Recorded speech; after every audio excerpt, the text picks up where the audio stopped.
This is the Marvel Universe or Marvel Infinite series, Marvel's Ares. The figure is part of the third wave of the Marvel Infinite series 3.75-inch figures for 2014.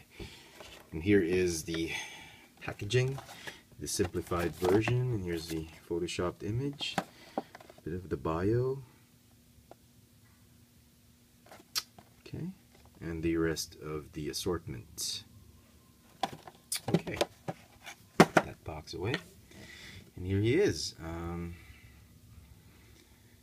This is probably the most sought after Marvel Infinite Series, Marvel Universe figure for this wave.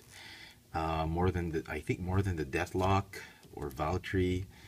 A lot of scalpers and hoarders have been getting this figure. I'm sorry I'm doing this one a little bit late. It's already 2015, but it took a while before I could get a double for me to open up. This one I got at clearance for about 30 off. Not too bad. I was about to pay for the same figure. I wanted a double. I wanted to review one. I was about to pay like full-on retail, maybe 10% more than retail at a comic book shop. But the stocks, they didn't have any stock when I got to the shop. The stocks had just run out, and luckily I went to my Toys R Us and found this one on clearance. Yeah. All right, so here he is. It uses it's definitely a new, well, to me it's a new mold. I'm sure there are some pieces that have been recycled from several, like the hips or the biceps, but technically it's a new mold. The chest is new, the head is new, and the arms, I think, the hands, I think, are even new.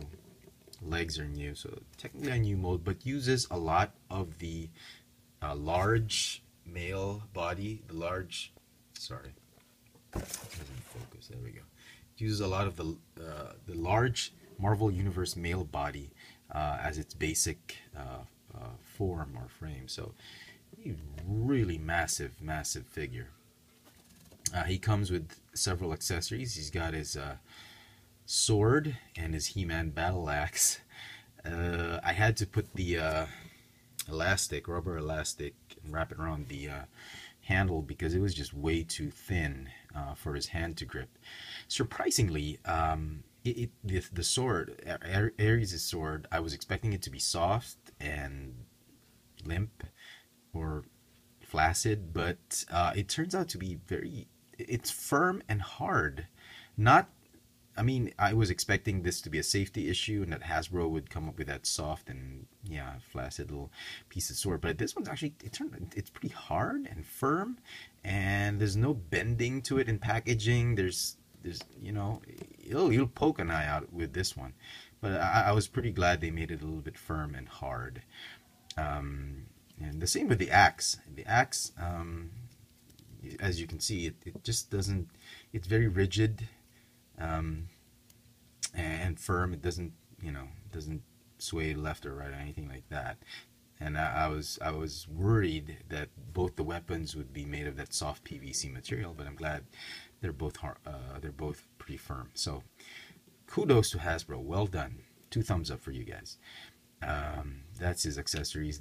Obviously his axe is quite thick. He can hold it in his hand, in either hand, very well, and it sort of expands the grip a little bit. But this one is just way too thin, and you don't have to do this if you don't want to, but just to keep the pose going and not rotating here and there, I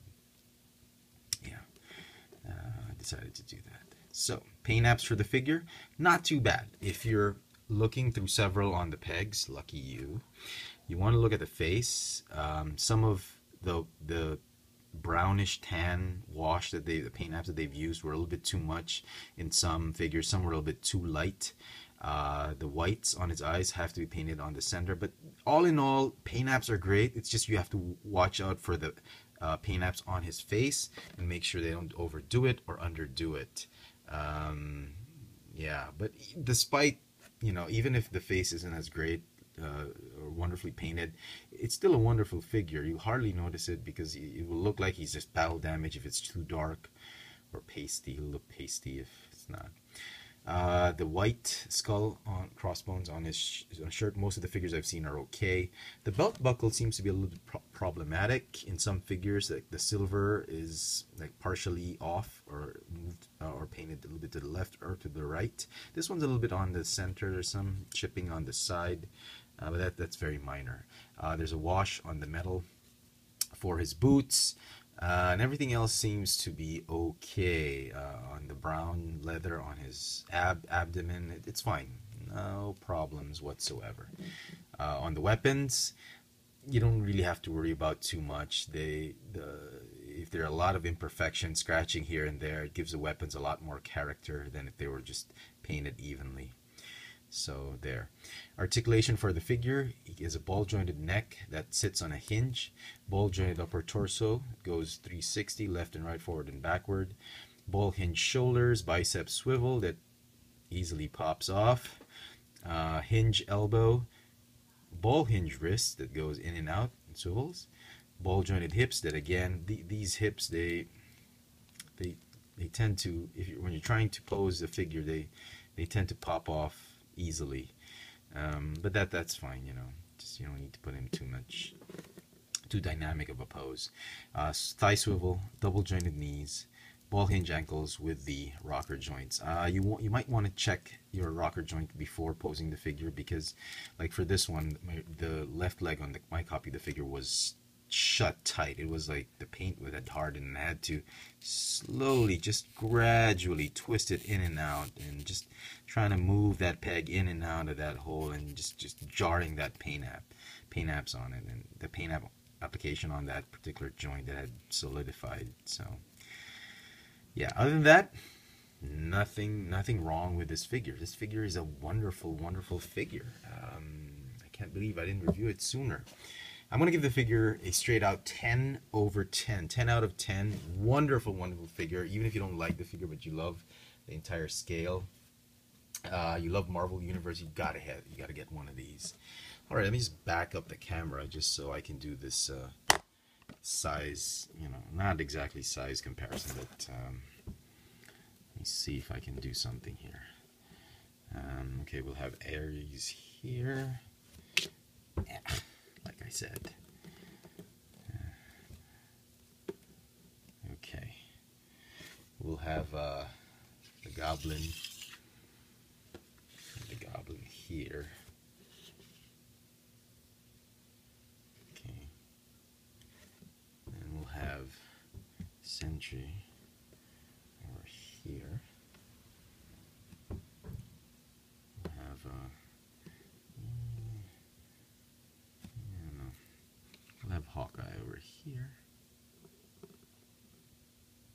Bullseye. And there. Come on, man. Uses the old joints, that's why. Incidentally, Wave 1 of the 2015 Marvel Infinite Series Marvel Universe figures has a Hawkeye, and it says Marvel's Hawkeye. It's the Dark Hawkeye.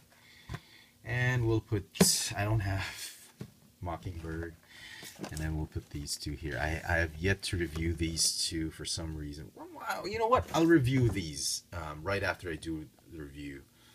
Right after I finish this review. Yeah, you guys deserve it, even if it's super late. I'm gonna do a review of those right now after I finish with Ares. So there you go. Am I missing anybody?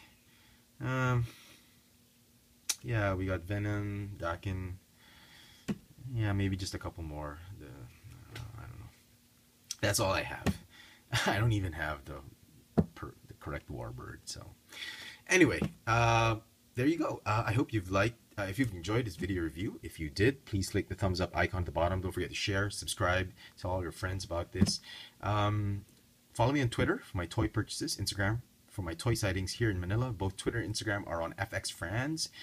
And to get see more of my video reviews, stay tuned and subscribe to this channel, Chefatron. This has been the Marvel Infinite Series, the successor of the Marvel Universe, Marvel's Ares. Thanks for watching.